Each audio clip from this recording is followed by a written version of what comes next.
De aquí nos vamos a un reportaje especial de nuestra corresponsal Milagros Meléndez y al regresar de la pausa, más en Línea Directa. El COVID entró a nuestro hogar a arrasar.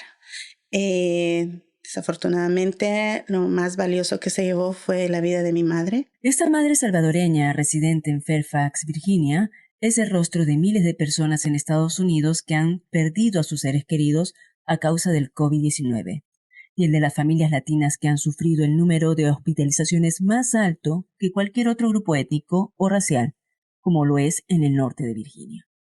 La madre de Alma, María Guzmán, falleció en abril de 2020, apenas 2 meses después de que la Organización Mundial de Salud declaró pandemia el COVID-19. Su muerte fue fulminante. Tenía 83 años. Ella duró nada más una semana con el COVID. El viernes en la noche ya sabíamos que sí teníamos COVID. El sábado por la mañana a mi mamá se la llevaron en ambulancia porque no la podíamos levantar. La madre sufría de diabetes y el virus le provocó una seria infección con altas fiebres. Había estado con oxígeno hasta el miércoles, fue el último día que pudimos hablar con ella. Y ese sábado siguiente mi mami murió.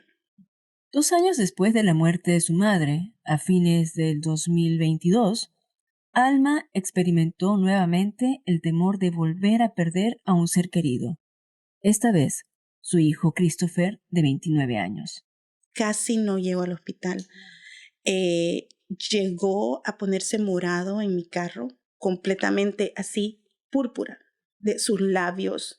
Y sus ojos ya no tenían ni brillo ni nada. Había perdido el potasio, había perdido el magnesio, había perdido todo y le dijeron de que el corazón estaba estresado y que si hubiéramos tardado 5 minutos más no hubiera sobrevivido.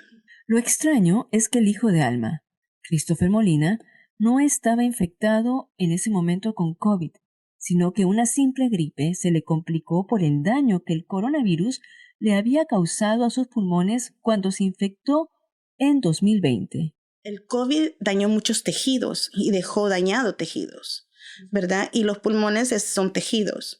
Y le dijeron que él tenía que tener más cuidado. Cuando le sacaron los exámenes de sangre, le dijeron de que él tenía flu, pero el flu se le fue directamente a los pulmones. Él no tenía catarro, no tenía fiebre, no tenía nada, sino que solo fue directo, porque como es a donde tiene su debilidad después del COVID. Mientras que muchos desarrollan la enfermedad de una manera ligera, hay un grupo que experimenta el COVID prolongado, específicamente si desarrollaron el COVID durante la primera ola de la pandemia. Siendo una de las comunidades más afectadas por el COVID, es crítico que las familias latinas estén alertas y muy conscientes de todos los peligros que sigue causando la enfermedad. Y creo que cuando llegas a tenerlo y sufrirlo en carne propia es cuando verdaderamente realizas lo que significa. Alma Choto cree que su hijo sobrevivió por la vacuna. Creo que eso también salvó a Christopher. Ahora que iba a morirse, porque si no hubiera tenido eso y si quizás hubiera estado más débil, sí, mi hijo se me hubiera muerto.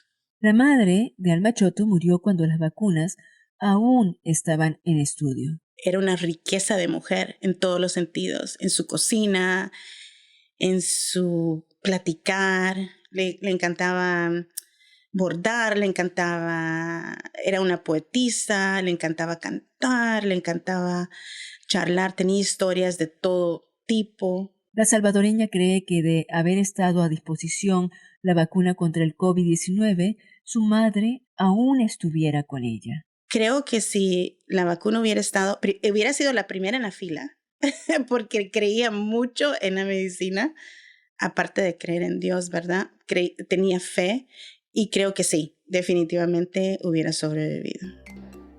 Los investigadores siguen trabajando cada vez para mejorar las vacunas que puedan atacar a las cepas adecuadas contra el COVID-19. En Fairfax, Virginia, Milagros Meléndez, Línea Directa.